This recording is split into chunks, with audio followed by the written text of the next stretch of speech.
क्या कर रहा है, पहले क्वेश्चन पढ़िए। यूक्लिड विभाजन एल्गोरिदम का प्रयोग कर 867 तथा 255 का मौसो ज्ञात करें।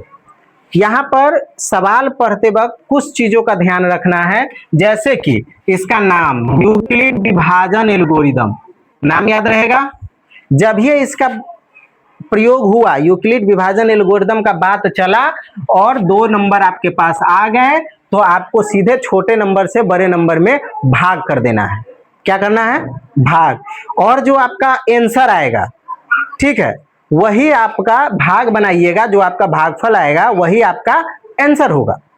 सिंपल सी बात। अब कहिएगा सर जब भाग ही बनाना है तो इतना लंबा चौड़ा सिस्टम का हो गया, तो बस थोड़ा सा 10वां का क्वेश्चन है ना, तो थोड़ा सा इसको विस्तार कर दिया और कुछ नहीं। कैसे करना है, तरीका समझिए। पहले तो समझ गया कि भाग करना है, अब आसान है, समझ गए तो अब भाग में क्या करना है, कैसे भाग करना है, थोड़ा सा तरीका चेंज कर दिया गया है, उस तरीका को आप समझिए। तो सबसे पहले भाग बनाने, भाज्य बराबर भाजक गुणे भागफल जोड़ शेष, ठीक है, ये सूत्र होता है। इंग्लिश में भाज्य को ए बोला जाता है, ठीक है, भाजक को बी, ठीक है, भागफल को क्यू और शेषफल को आर। यानी कि ये हो गया आपका इस सवाल का फॉर्मूला। जब ये आपको यूक्लिड विभाजन एल्गोरिदम का बात कहा जाए, आपको यह फॉर्मूला लगा देना है। इस फॉर्मूला को शॉर्टकट में ए बराबर बी क्यू प्लस आर लिखते हैं। बी क्यू बीच में गुना है, यहाँ पर कोई चीज का चिन्ह नहीं है, मतलब गुना है, बी क्यू प्लस आर, बस यही फॉर्मूला लगाना है। अब लगाना कैसे है ये इंपॉर्टेंट, ठीक है। तो आपको ऊपर ध्यान देना है और देखना है कि इस दोनों में बड़ा कौन सा संख्या है, ठीक है।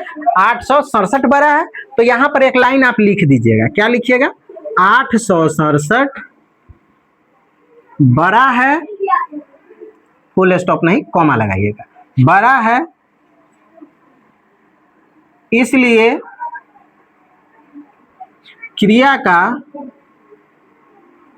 शुरुआत इससे करते हैं, ठीक है। कुछ नहीं, अपना मन से हम लिखे, क्या लिखे, 867 बड़ है इसलिए हम काम इसी से करेंगे, इसीलिए लिख दिया 867 बड़ा है इसलिए क्रिया का शुरुआत इससे करना है। बात समझ गए, कोई बात नहीं। अब क्या करना है, 867 को पहले लिख लेना है, अब बाद में 255 को लिख लेना है। अब 255 से 867 में क्या करना है, भाग, सिंपल भाग करना और कुछ नहीं करना है। देखिए इधर हम आपको करके बताते हैं। 867 और 255 3 मरतबे लगा दीजिए। 5 के 15 के 5 हासिल 1, 5 15 के 16 के 6 हासिल 1, 3 6 1 7, 7 में से 5 गया 2, 8 में से 6, 7 में से 5 गया 2, 6 में से 6 गया 0, 8 में से 7 गया 1, 3 मरतबे लगा और 102 शेष बच गया। भाग समझ गया ना, यहाँ भाग बना। अब बस इसको इस फॉर्मूला के आधार पे बैठा देना है। 255 गुने बगल में कितना आया 3, इसको लिख देंगे और नीचे वाले को जोड़ में डाल देंगे 102, हो गया, समझ में आया। और यही काम हमको तब तक करना है जब तक हमारा आंसर 0 ना आ जाए। अब क्या करना है अगले स्टेप में, सेकेंड लाइन में हमको क्या करना है, इसको इधर उतार देना है, ठीक है, और इस लास्ट वाले को अब यहां उतारना है। अब इसका क्या मतलब हो गया, इसका मतलब ये हो गया कि अब 102 से 255 में भाग करना है। बात समझ गया। अब 102 से 255 में भाग करेंगे, करके देख लीजिए। 102 से 255 में 102 दूना 204, 5 में से 4 गया 1, 5 कट गया, 2 मरतबे लगा 51 शेष बच गया। तो यहाँ पर क्या करेंगे, गुने 2 मरतबे लगा तो जोड़ देंगे इसमें नीचे वाला कितना 51, ठीक है। अब फिर अगला स्टेप, यह स्टेप हम कब तक करेंगे, जब तक आंसर क्या ना आ जाए, 0 ना आ जाए। अब चलिए 102 को यहां उतारिए, बराबर में 51।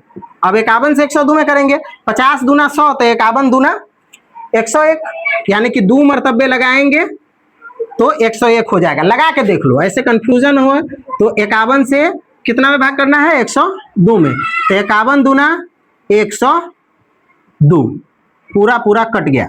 दो मरतबे लगा, शेष कितना बचा? 0, कुछ नहीं, यानी कि 2 मरतबे लगा, शेष कितना बच गया? 0। मैंने पहले ही बोला था आंसर 0 आया मतलब कहानी खत्म। अब यहां पर आपको एक लाइन और लिखना होगा, यहां लिखे थे, अब फिर नीचे लिखेंगे। नीचे आप क्या लिखिएगा? शेषफल शून्य आने पर क्रिया का अंत करते हैं। बस 0 आया इसलिए क्रिया का अंत करते हैं, काम खत्म करते हैं। अब आंसर कहां आया हमारा इसमें? तो हमारा आंसर जिसमें 0 आएगा उसका ये वाला जो नंबर होगा बराबर के बगल में, वही हमारा आंसर होगा। यानी कि HCF निकालने के लिए कह रहा था मौसो, मौसो को इंग्लिश में पूरा नाम हो गया महत्तम समापवर्तक, इंग्लिश में हायर कॉमन फैक्टर, जिसको शॉर्टकट में HCF भी बोलते हैं, है ना? कंफ्यूज नहीं ना होइएगा। हायर कॉमन फैक्टर, HCF, महत्तम समापवर्तक या मौसो, कुछ भी बोले, सब एक ही चीज है, ठीक है। तो हमारा आंसर कितना हो गया? मौसो बराबर कितना हो गया? 51 आंसर। समझ में आया? समझ में आया ना? कितना आसान है, बन जाएगा। ओके।